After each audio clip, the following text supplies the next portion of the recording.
problem at the moment. I can't even get Twitch to load. We'll go ahead and bring up the sheet so everyone can see questions here being asked. Hopefully everyone can read that okay. I can see chat through my program. Unfortunately, the page itself is not loading, so we'll just have to hope that nobody else is completely timed out like or I have anyway. All right. So, hey, how you doing? It's been a while since we've done anything like this. Yeah, it has. I'm hoping that, this thing kicks off well and MWO Pro comes back. Yeah, that is certainly the intention. Doing things quite differently this time around, obviously. Doing a show like this is not something that was originally a character, but yeah, that's what we're going to be working on. I can see people are indeed chatting in the program, so that means I am the only problem. Only one having this problem. Okay, well, that is what it is. Glad everybody else is there. So, all right, Peter. Well, you know why you're here. You're the first one, kind of like the guinea pig, kind of winging everything, I guess. But, hey, yeah. It is what it is. Hopefully everyone enjoys this. I'll be uploading this to YouTube after we're done. So, yeah, I guess let's get right to it, huh? So, I think you already know the questions reasonably well. But, yeah, question 1. How'd you find out about MWO in the first place?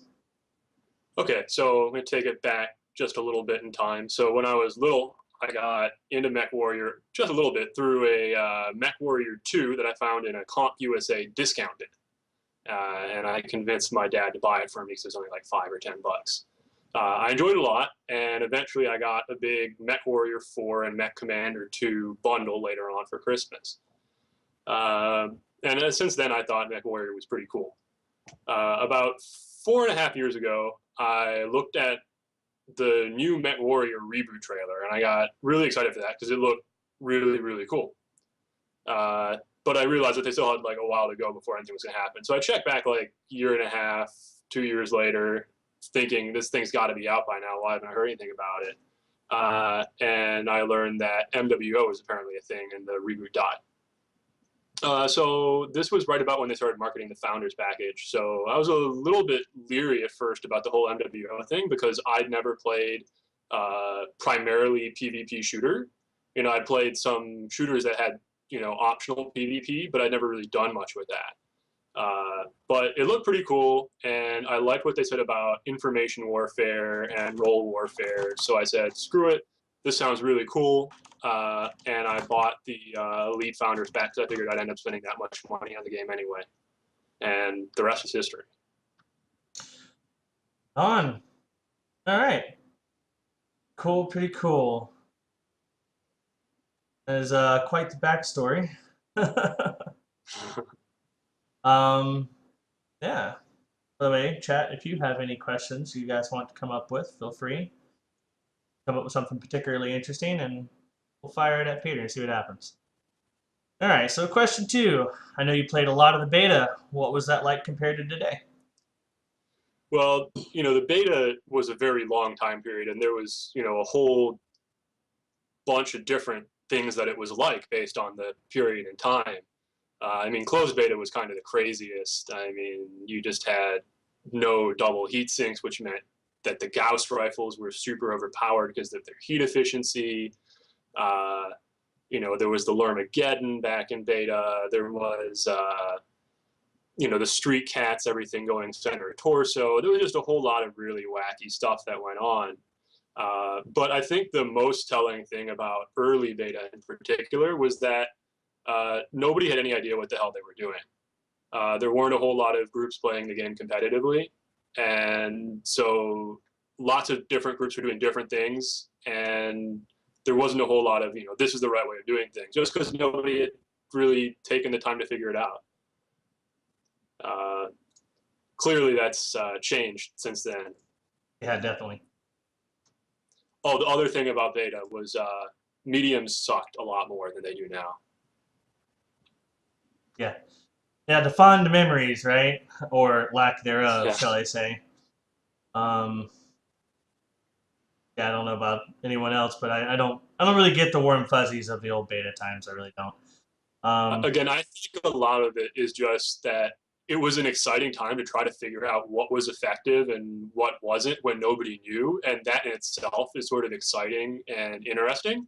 But overall, once people figured it out, the gameplay actually wasn't as deep and dynamic as it is now. yeah, yeah, that's absolutely obvious, I guess. See if I can do something for the people here that are asking for it. Anyway, question number 3. I understand you went to the launch event. Any experience you'd like to share? The launch event that was the launch event was awesome. So I was lucky enough to be living in San Francisco when that all went down. So I was just able to literally walk from my apartment up to where they were holding the event, meet up with one of the guys in my unit, HHOD at the time, Peter Hash, and grab some lunch with him. And then we went and played video games all day. Uh, Probably the coolest thing about the whole thing was just being there in that atmosphere, plus the spectator cam. So the spectator cam was new at that point, and it let me take a look at the map in a way I hadn't before and start thinking about strategy in a new way. And when you combine that with the ability to literally look over your tournament competitors' shoulders while they're playing and strategize with your team and like your little huddle, I don't think I've ever done anything quite like that before. That was really a lot of fun. Yeah, you know me pretty well. I've been doing competition for a long time. Nothing quite like it, and the more serious it gets, me anyway, the more enjoyable the experience and memorable it becomes. So definitely see how that was a thing. So, Plus, question. they gave Oh, me a go free ahead. T-shirt. Oh yeah, yeah. There you go. Memorabilia, always good. Oh man. Um, yeah, well, that's a fair enough question. Mikkel88 is shooting a question to you. Tips for new players. Your basic tips for new players. Okay, I guess my it depends on sort of how new we're talking, and how specific you want to get. I prefer to keep my advice sort of in the more general realm. So the two pieces of advice I'd give new players to just think about as a sort of broad generalization is, first of all, if your heat meter is at 0 and it's not like right at the beginning of the game, you need to think about why that is. If you aren't using your heat capacity, you're wasting it because you get a certain amount of dissipation per time, and you really should be positioning yourself to use it and get those shots off. The second thing, and it's sort of related, is if you're not moving, think about why you're not moving. Again, you can move across the map so and so fast. You don't really get anything out of standing still unless you're just in an absolutely fantastic position. Even if you are just rocking back and forth, that in itself makes you a lot harder to hit and you'll survive a lot longer.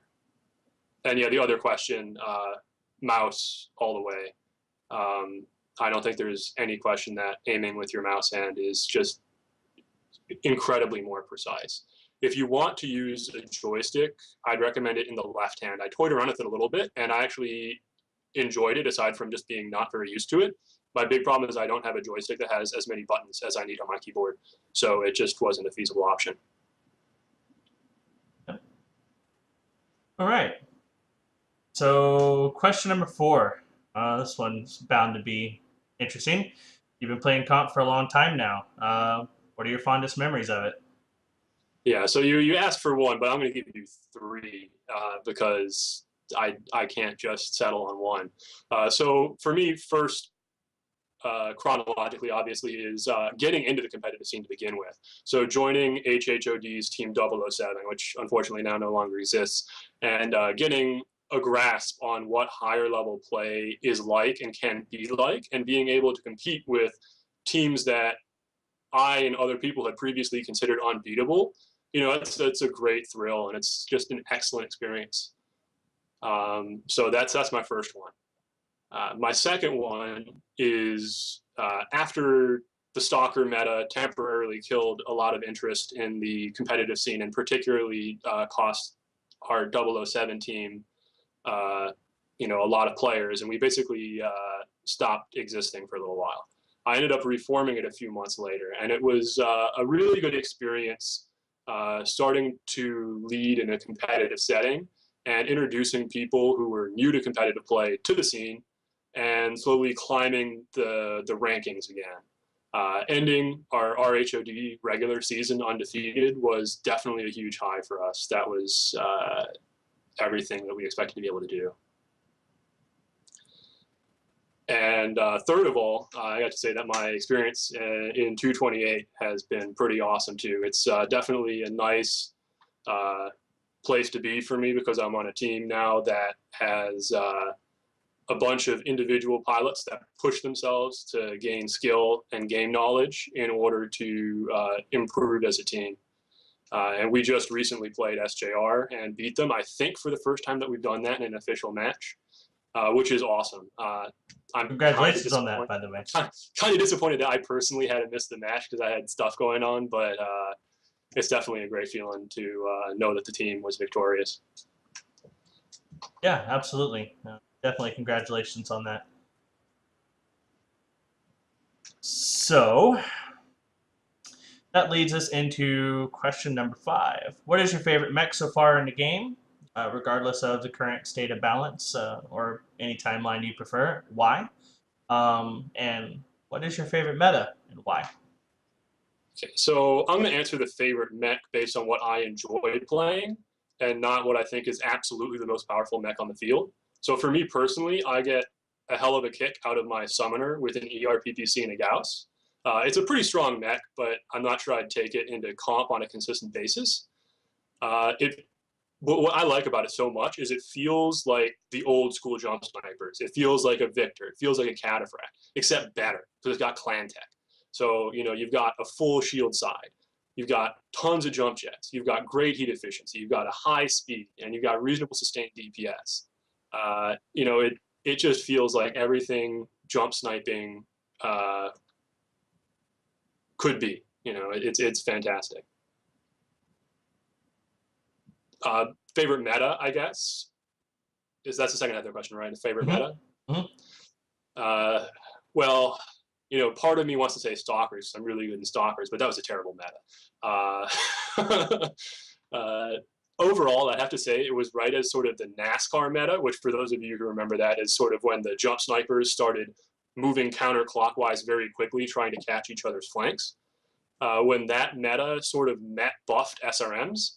And I thought that was really interesting to see multiple ranges of combat being viable simultaneously and the movements that it forced teams to adapt into as they balanced these traditional, at the time, jump sniping rotations that pressure your enemy with also being wary of getting too close to the enemy in case they just flip their SRM mechs on top of you. I thought it was very interesting strategically. Yeah, it was certainly unique. We've had a lot of unique metas over the course of time. It's always interesting to see which one people preferred. You post a poll on the forums and you get, well, brawling this, brawling that, but you start posting it on Reddit or something that's got honestly probably the largest sum of the user base that's like incredibly active, and you get a lot more varied answers. So it's always interesting to ask that question. And I guess Mikkel is trying to shoot another question here about what your usual tips are to build a mech, like the philosophy you go with here. Um, Citing you do it very differently than G-Man does. So, well, sometimes I come up with slightly different approaches to mech building because the way I tend to approach things is I like to make sure that my mech is really good at doing one thing, but I don't necessarily want to pigeonhole myself. So I think one of the examples that Mikkel is talking about is for a while I was a big proponent. This was before quirks. Now I'm actually end up being more traditional because quirks have tended to buttonhole you in a little bit more. Of the 5M stalker with trip ER larges, trip Artemis 6s, and a medium pulse laser in the center torso. And the reasoning there, again, is that because of the way the heat cap works, 3 ER large lasers perform similarly to how 4 ER large lasers performs on a stalker. It's not the same. It's not quite as much DPS, but you're still going to win the trades that you were going to win anyway. But the extra firepower that you have in the close range lets you just be a monster in ways that you can't be with the other build, that allows you to just have the short range punch.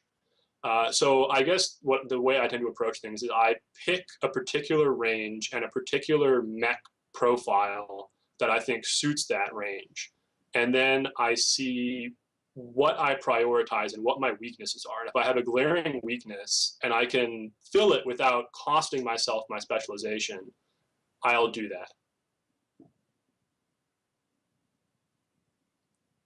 Yeah, it's definitely an interesting philosophy. I know that we have competitive experience dating back together quite far, and we've done many things to that end quite successfully. Um, it's always again an interesting conversation to be had.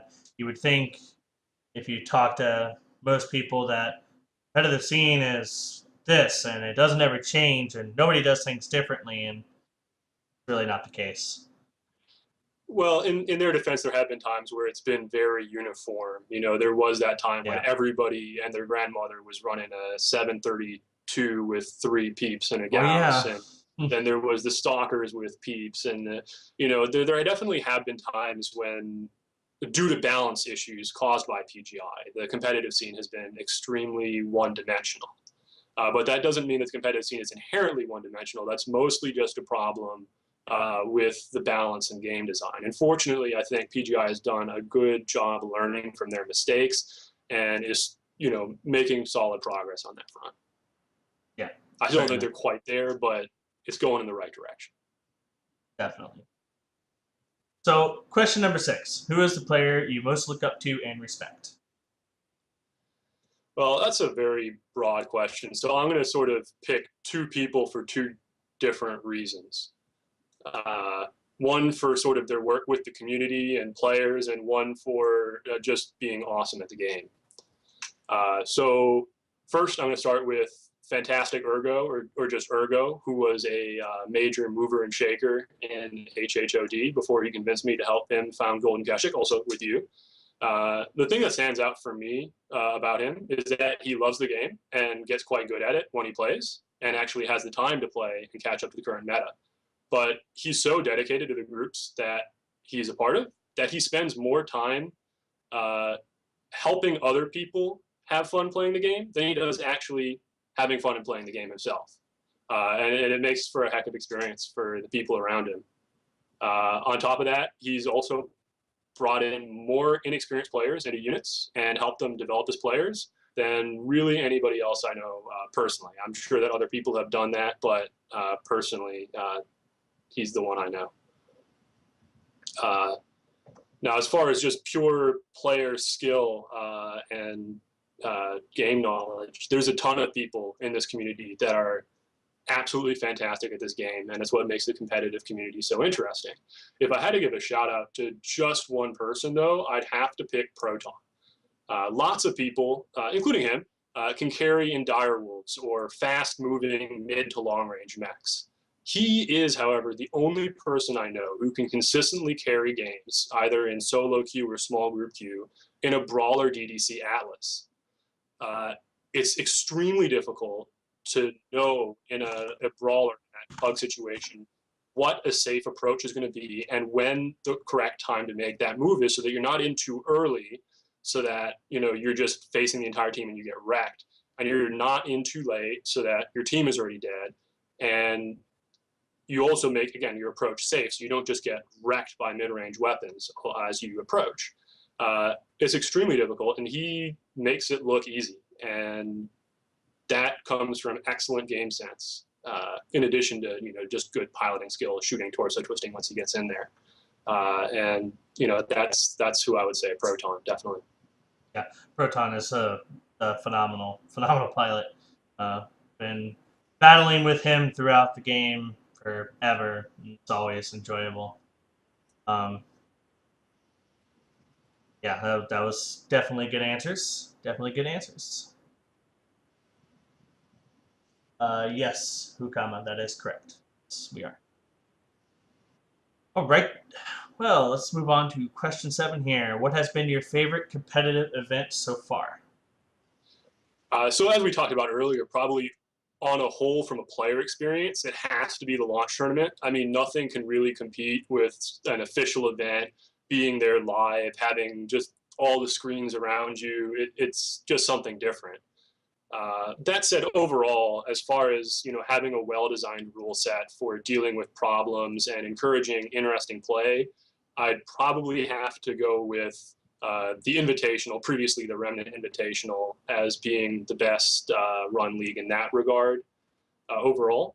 Though I do have a soft spot for Merrick Civil War. It does tend to get slightly overcomplicated at times, but overall, it's a very fun and excellent way of developing the community in creative ways, while also having excellent matches. Right on. Right on, right on. All right. Yeah, question number 8 here. What would you like to see from the game going forward? I want to see the game continue the way it has been recently before the Christmas break. Again, it's far too early to say whether they're back on that track or not because there really haven't been any major patches. But uh, in sort of that vein, I think the biggest issues for me are balance related. I want to see quirks expanded on and refined. They started off pretty good. They got a lot of mechs up to reasonable places that were terrible before. What they need to do now is recognize that they've still left a lot of mechs behind and understand why. They combined certain quirks with certain weapons that just they don't work very well together. Either the weapon is just outright terrible to begin with, and they didn't give it strong enough numbers buffs, or the buffs just aren't particularly useful for that type of weapon. I mean, for example, laser cooldowns without a commensurate heat reduction is really not a particularly helpful buff. You're just going to turn yourself into even more of a furnace. So I think that's important, that they need to continue to flesh that out and try to bring up as many chassis as possible. It's a lot more than we've seen in the past right now, but there's so many chassis that are still garbage that need to be brought up to at least, being reasonably viable. After the IS, next get a new pass. I'd like to see the mediocre clan chassis get a bump to where they can compete with the Hellbringer, the Stormcrow, and the Timberwolf. Again, it's important for all the mechs to sort of have some sort of use. And right now, unfortunately, in the clan department particularly, there's just a couple standouts that outshine everything else. And some minor quirking could definitely bring it into a more interesting balance. Finally, take the damn jump jets off the direwolf. It does not need them. Yeah. No, it does not. No, it does not. on, on a side note, though, I also hope they introduce some form of matchmaker into community warfare, even if it means massively changing how they do things. I don't think it's very healthy right now, the way it's set up, to have the top players in the game consistently playing against below average ones. It's not really good for either group. The top players get bored, the below average people that we're facing get stomped and get upset that we're being tryhards and whatnot. It's different people have different priorities and interests, and you should try to pair them up in an intelligent manner. I think that's important, and it's something that they're missing right now. Yeah, I would agree. Agree. All right. Again, chat, if you have any interesting questions for Peter here, feel free to put them up. If they're wow, English. Interestingly, if they're interesting enough, I'll get Peter to answer them. So, question number 9. What would you like to see from the comp scene going forward?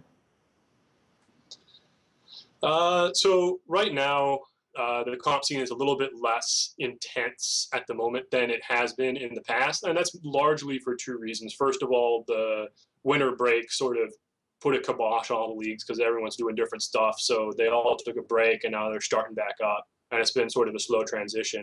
And the second thing is, of course, community warfare was just introduced.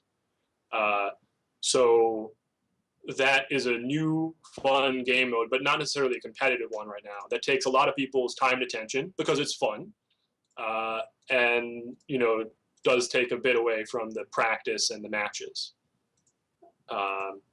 Overall, I think that what really needs to happen is for a simple, well-designed league to just draw in a lot of teams and be structured in a way so that it's not, only good teams invited and, good teams matched against the best teams matched against the worst teams. There needs to be some way of sort of tiering them in leagues and, or at least doing some ranking and trying to keep it tight. It's a Swiss system or something. But basically encouraging all the teams to come out, especially the teams that are less involved in the current scene, and help grow the community, help test themselves, help improve their game. I think there's two really good ways that this could happen that ultimately are going to rely on PGI. First of all, it would be really nice if they managed to balance the community warfare mode and put that into private lobbies. I think it would be a lot easier to convince a lot of teams that are community warfare oriented to compete in these leagues as sort of a training opportunity for them, that they're practicing the game mode and type of combat that they think is most important, and that they're able to then play in these leagues and compete to make sure that they're at the top of their game. The second thing that I think would be really ideal is if PGI just created a simple, well-designed tournament, maybe a little bit smarter design than last time, that they sponsor, like the one they did previously. People got excited about it. I don't think I've ever seen the competitive community get that intense and practice and work the way that they have for that tournament, as well as attract interest throughout the more casual groups to get their name out there, get in the official competition. I think that would really be a godsend if PGI could do something like that. That would be fantastic. Yeah, definitely. Definitely. And last question, the big question. If you could have changed one thing about the game, what would it be? Okay, well, this is actually There's another part to pretty this question, but this one first. Okay, well, this question is actually pretty easy for me, and that's pretty obviously the new player experience. I love this game. I played a ton, as I'm sure a lot of people know, and I still won't recommend it to my friends. And I think that's a really sad state of affairs, that that's the case. I don't recommend it to them because I know they won't deal with this shit. First of all, it's a pretty complicated game with basically no tutorial. I'll have to hold their hands and teach them the basics. That's not inherently a problem. I've done it before. But again, the fact that MechWarrior 2 had a better tutorial than MWO, it's pretty bad.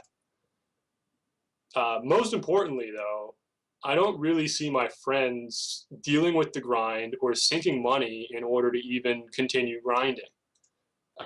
They're not stupid. They'll see that the starting gear that they get is way worse than what moderately experienced people have at their disposal, and that even really good play isn't going to save them against a competent opponent who's not driving a trial mech, who's driving a fully optimized mech. They're not going to be happy with having to drop money to get mech base to even continue grinding, and they're not going to be happy that most of the stuff worth getting takes literally dozens of hours to grind for. It's a fantastic game, but I really think they need to rethink their model for getting new players hooked, because right now it is really, really easy for them to just back away and say, whoa, the barrier of entry is too high. I want nothing to do with this.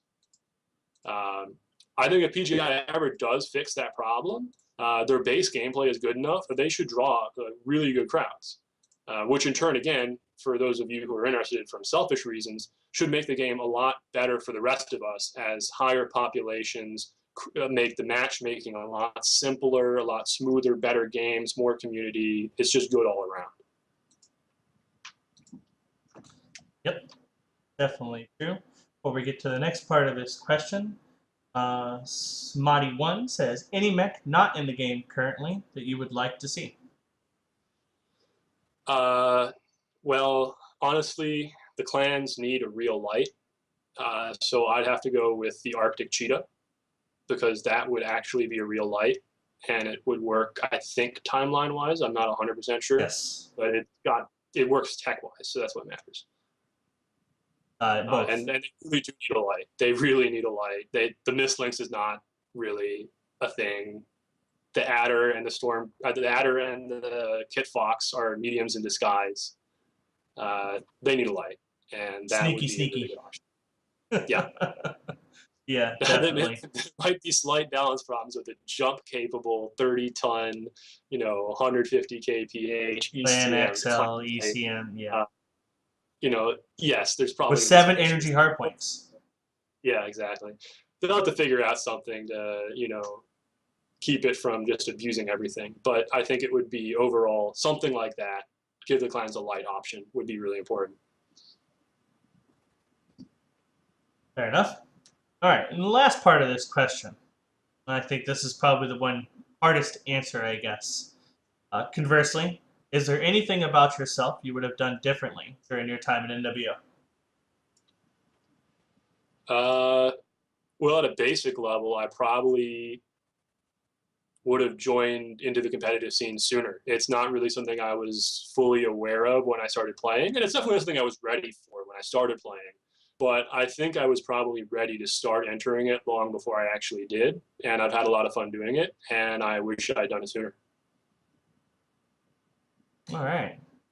That was a actually fairly succinct answer. Um, so that pretty much covers all the base questions. Chat, if you guys have anything you'd like to ask Peter, now is definitely the time.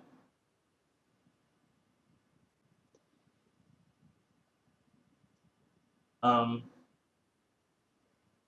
yeah, I think one of the things that I can come up with is what's your opinion on PGI, over the last, 6 months or so? Yeah, I think they've come a long way. I think that before they ended up buying out IGP, their development was not ideal. It was very problematic at times. Since they got rid of IGP, they've made really good strides for promoting the health of the game. I still think that they're making some mistakes, and they're making some key mistakes that maybe a little bit more dialogue with competitive players could help them with. But overall, they're definitely going in the right direction, and I hope that they keep it up and keep going even farther down that direction. Yeah, I agree. I think they have a goal in sight. They understand what it takes to get there, at least reasonably so. And yeah, a release on Steam would be a huge deal if they can get it right. Yeah, but they do need to fix that new player problem first. I very much doubt that with the way things currently are, that they will retain a lot of the boom that they get from the Steam. Yeah, I agree. Hukama is asking, what is your opinion on the Urban Mech? So my opinion on the Urban Mech right now is I'm trying to figure out whether to buy the $20 or $40 package. Uh, it it looks pretty fun. I'm waiting to see what the quirks are to see if it's worth getting the 30% bonus C bills on that variant. But it looks like a fun little trash can, and worst case scenario, it's god awful, and I at least have a fun experience leveling this god awful piece of crap that, at least unlike the other god awful piece of crap I've leveled in the past, everyone knows it's supposed to be a god awful piece of crap. So A negative there's that. tonnage engine. That's going to be special. That's Negative fantastic. tonnage engine. That's special. Oh, man. Um,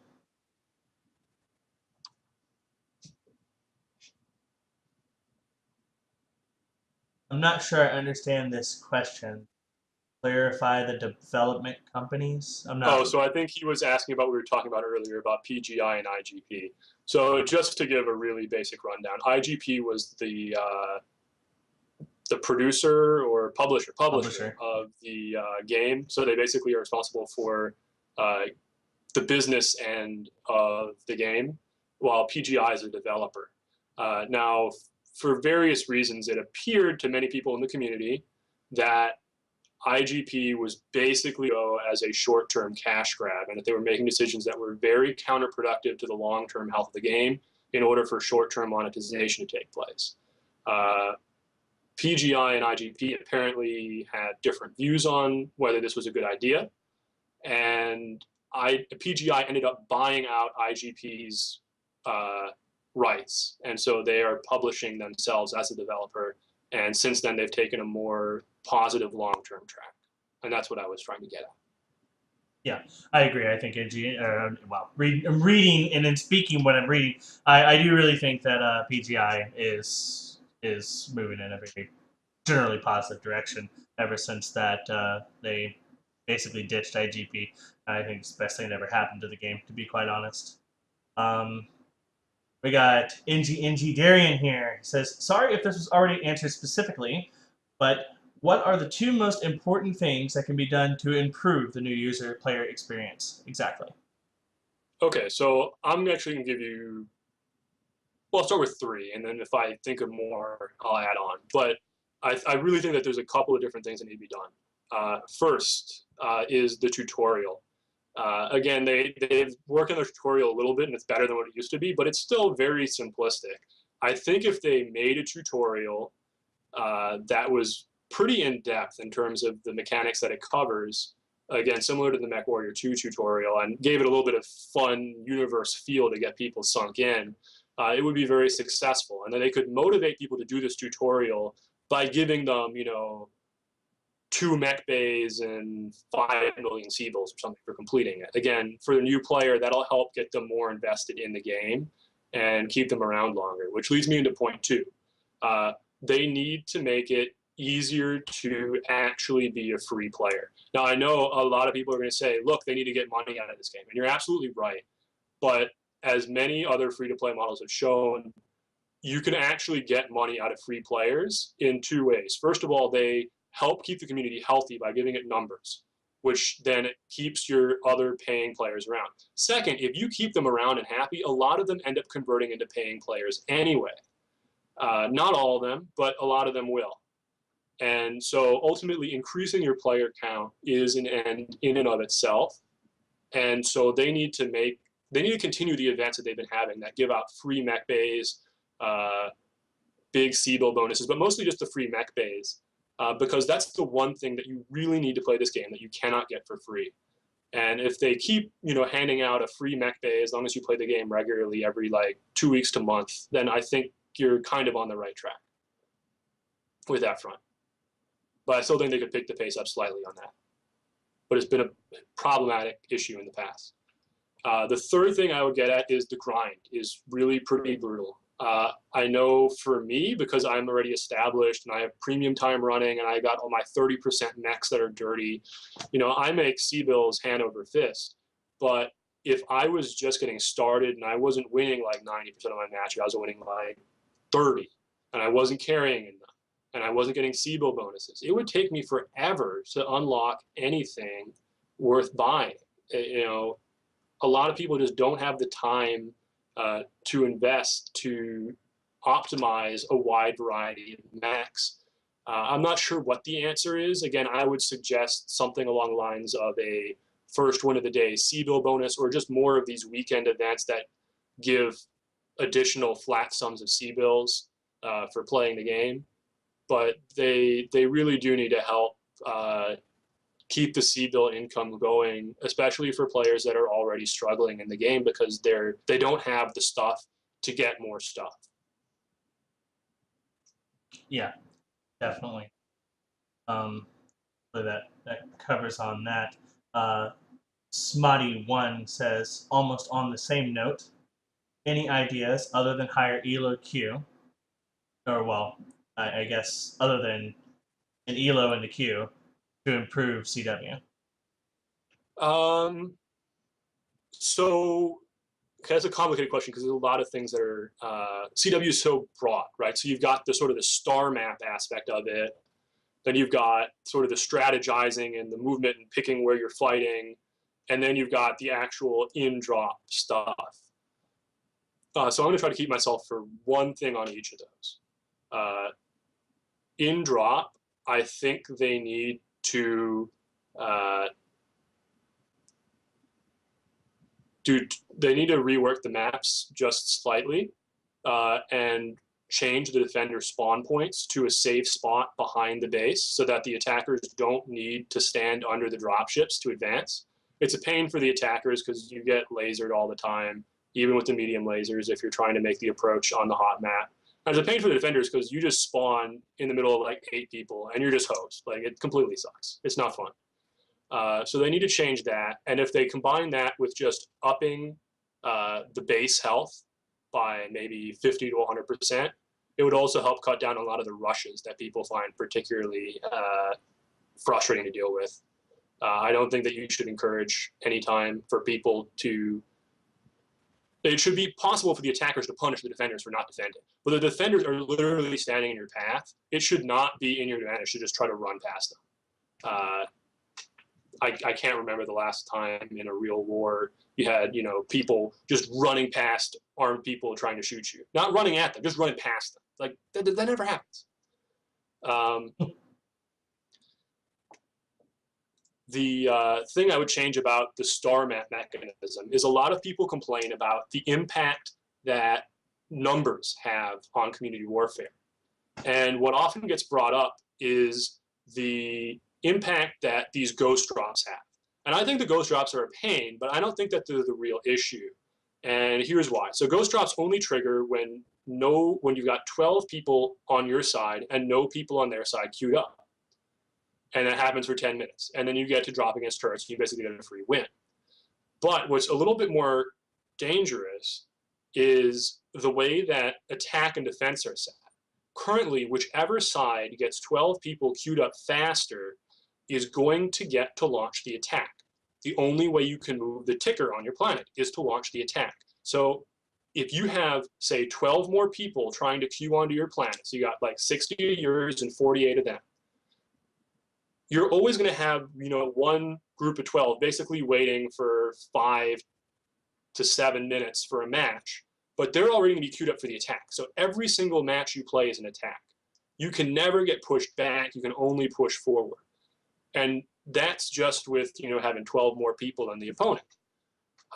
You'll inexorably move forward. And that's really very problematic. I think that they need to randomize attack and defense a little bit more than they currently have. It's causing really big imbalances and hurting low population factions far more than the ghost drops, which you suggest is happening.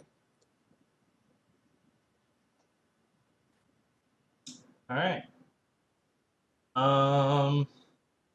See if I can decipher this question.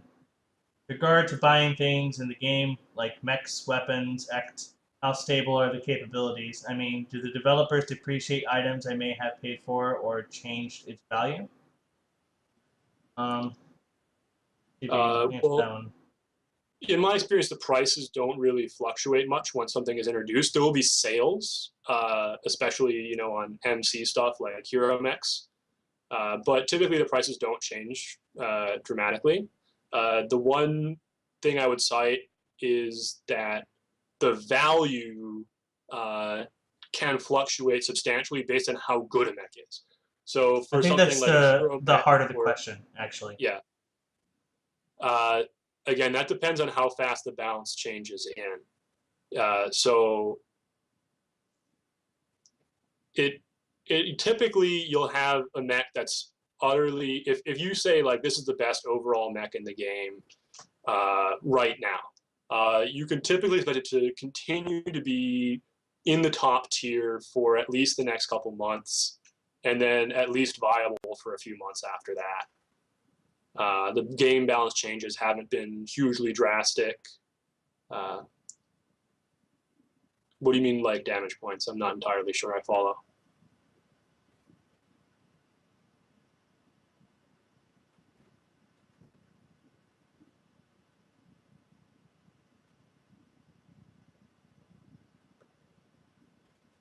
I think what he's trying to say, if I'm understanding this correctly, what he's trying to say is, does this game basically suffer from power creep, in your opinion? Uh, Slightly, yes, but aside from sort of the clan invasion, which was a very problematic instance of power creep, it's mostly been driven by quirk-based balance changes, which I think ultimately are a positive thing. And I hope they keep doing more of them. And it will power creep the bad stuff up to the level of the good stuff. But they've been avoiding really power creeping the good stuff much, again, aside from giving the Direwolf jump jets, which was not a quirk, but was just a new introduction that I disagree with. Yeah. Uh, Oh man. but for the most part, they're buffing very weak mechs substantially to try to get them up to the top tier, and occasionally giving top tier mechs slight to bring them down.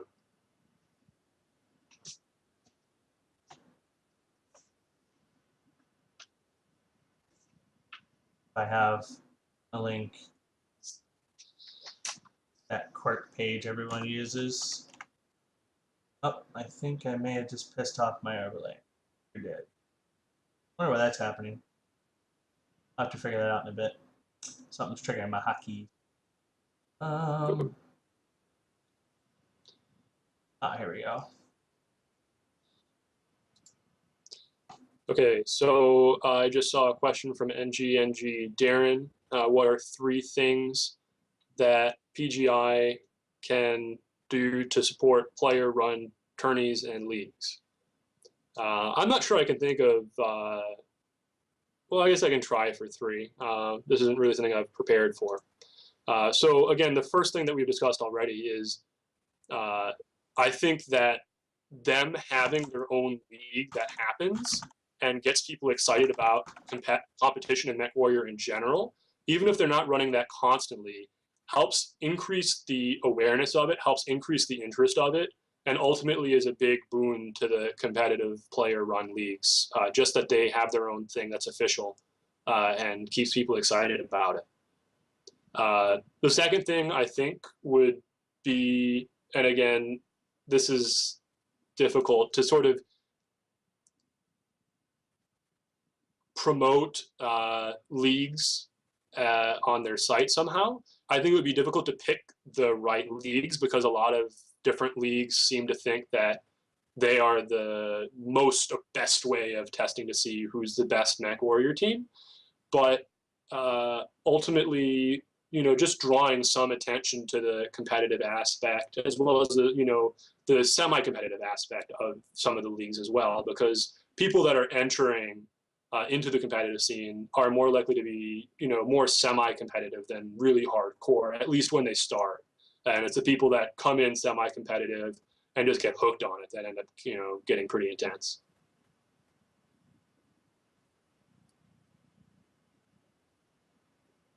Yeah, sure. My chat plugin has bugged, but that is okay. Good deal. I think that's only 2, or was that 3? The third one is they can balance the community warfare game mode and release it in private lobbies. Yes. And I'm sure that will spark a lot of Yes. interest in lots of units that aren't usually involved in competitions to be involved in competitions, so they can at least say, look, this is how we're going to get good at community warfare. Yes, I agree. Not only for that, but I mean, it's always a good thing for the leagues and the average Joe, so to speak. Are playing more or less, or preferably exactly the same game. Um, Helps attract interests into the competitive scene. So yeah, definitely that would be a big one. Sure. All right. Well, we're closing in on our limit here. So that's going to be it for the questions. I will say, Peter, thank you for coming here and kind of winging it with me. Yeah, it's been fun. Thanks for having me. Yeah, so I think on closing, again, people, this is Peter2000 from the 228th Independent Battle Regiment. Um, what are some projects or things you are working on, if anything? Right now, for Mech Warrior, not a whole lot. Just sort of doing my thing, playing the game, trying to up my game, trying to help my team. Um, of course, I know that I believe if you want to type it out, because I'm not sure I have it off the top of my head, but your unit has Twitch and you do use it. I want to say it's Yeah, 228 IBR. Okay.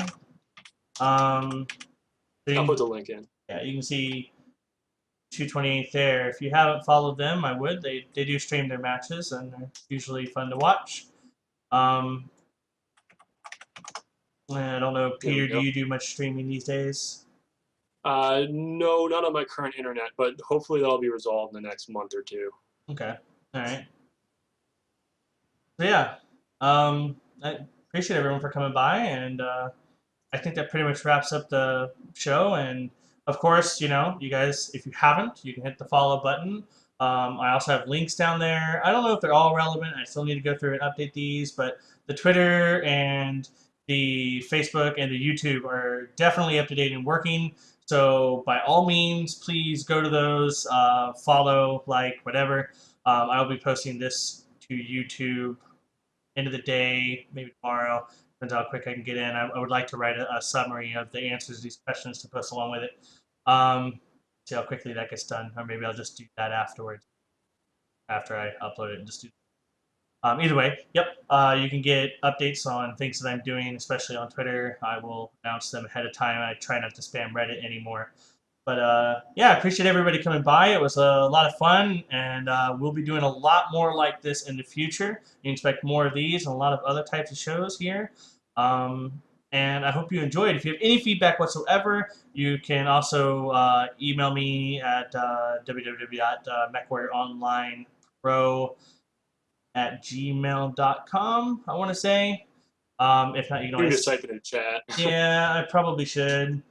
I don't know why I typed www, but whatever. It's haven't used this email in a while, but I do check it. You can send me an email, or you can hit me up on the forums on Verci. You can send me messages either to this MW Pro account on Twitch, or you can message me Verci or whatever. There's a lot of ways to get in touch with me. I'm also on the Reddit Verci. If you want to send me feedback, please do. Um, if you want to help or pitch in on anything that I'm doing, by all means. Right now, it's pretty much just me. So yeah, hope everyone enjoyed, and I will look forward to seeing you guys again. And me, you're out. Yep. Bye.